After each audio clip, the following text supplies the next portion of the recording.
Hello mga mamshi ng tahanan! Welcome again to my cooking time.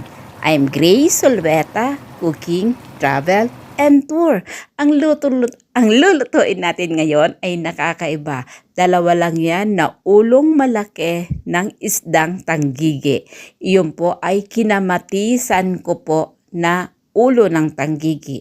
Watch po my video until the end. Parang nakakaiba na naman ang version ng inyong manay sa dalawang ulo lang ng tanggigi. Panoorin na lang po nyo. Ayan, kung paano ko step by step ginawa ang pagluto ko. Makikita naman po sa video kung anong mga sangkap ang aking gagamitin at kung paano ko niluto po siya. Watch my video until the end.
O, luto na mga manay ng tahanan, mga mamshi ng tahanan, ang napakasarap na kinamatisan na ulo ng isdang tanggigi.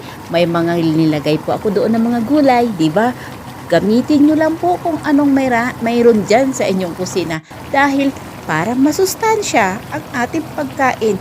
Magkanya-kanya tayo ng version dahil parang masarap ang ating ulam. Tara na, samahan niyo ako sa napakasarap kong luto ngayon. Yun po ang hindi pa nag-subscribe, subscribe po kayo sa aking YouTube channel. Yan po, nakita nyo kung paano ko niluto ang dalawang ulo ng isda ng tanggigi. Tara, kain po tayo sa napakasarap ko pong nilutong kinamatisan na ulo ng tanggigi. Sarap! Sarap na naman ang inyong manay. Maraming salamat po sa lahat na nanonood ng aking YouTube channel at see you po again my next video. God bless you all. Bye-bye!